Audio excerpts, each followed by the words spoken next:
Hi everyone, my name is Yvonne. Welcome to my channel.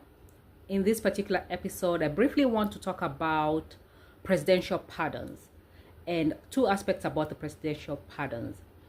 Are presidential pardons basically aborting justice for the victims of physical and sexual assault? And the second thing is, should the victims who have been physically or sexually assaulted by people who receive presidential pardons, should they receive monetary compensation from the state? That's a lot. So that's what I want to talk about in this video. So let me start with the Epstein files. So the Epstein files, Jeffrey Epstein and his girlfriend Giselle, they were found guilty of sexually of sex trafficking, transporting minors to perform all these sexual activities, and conspiracy. So Giselle received 20 years in prison, and Jeffrey Epstein, of course, he died in jail, and in the Manhattan jail he committed suicide. Because he committed suicide, he was not formally sentenced for his crimes. That is Jeffrey Epstein. This particular case has been, of course, it's huge because of the people involved, the politicians and the famous people who it is said were mentioned by these young girls, and why were mentioned by these young girls when they were being interviewed by the police. So basically the clientele that was being serviced by these underage girls. So when you look at this particular issue of Giselle Maxwell, they are talking about Giselle Maxwell may or may not receive a presidential pardon. And when you look at the age of the girls when these crimes were committed, they were between the age of 14 to 20. They were pretty young, to 18. A lot of them were underage, meaning below the age of 18.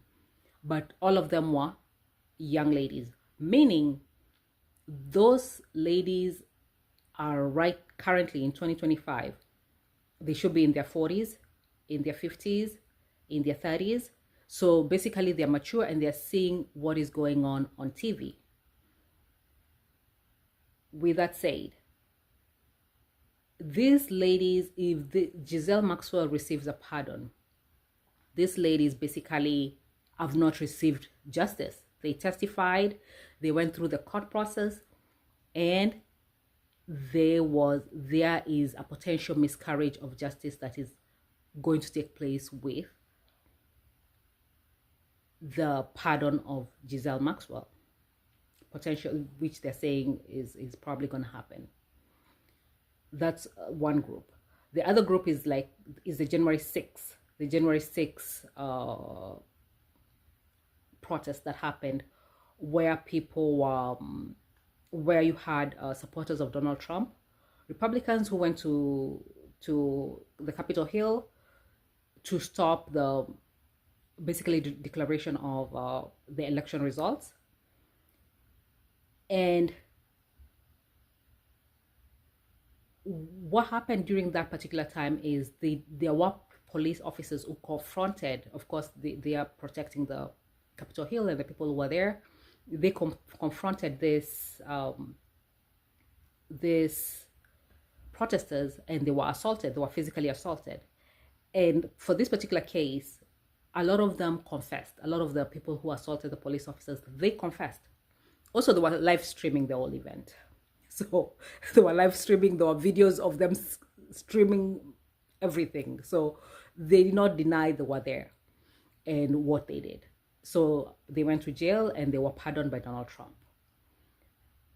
When you look at these two cases, so in this particular case, the pardoning of these particular protesters, basically part of it is there is denial of justice to the police officers who were assaulted. And because of that, you have another example of half-baked justice basically for the victims. So for these particular two cases, these are just examples of where there is an abortion of justice, and because of that, or a miscarriage of justice, however way you want to call it, and because of that, there needs to be, and these miscarriages have been initiated by the presidential pardon. And that's why I'm saying presidential pardon needs to be looked at and amended, and there needs to be compensation in a situation in these particular situations where there's sexual assault and physical assault that took place. There needs to be financial compensation to the victims to basically give them justice. It's still an abortion of the justice of the justice that they sought when they went to court. And then this basically ties into the stories of this guy Luigi Mangione. Luigi Mangione is the guy who basically killed the CEO of United, Brian Thompson, in December 2024 in New York City. The other story of this guy called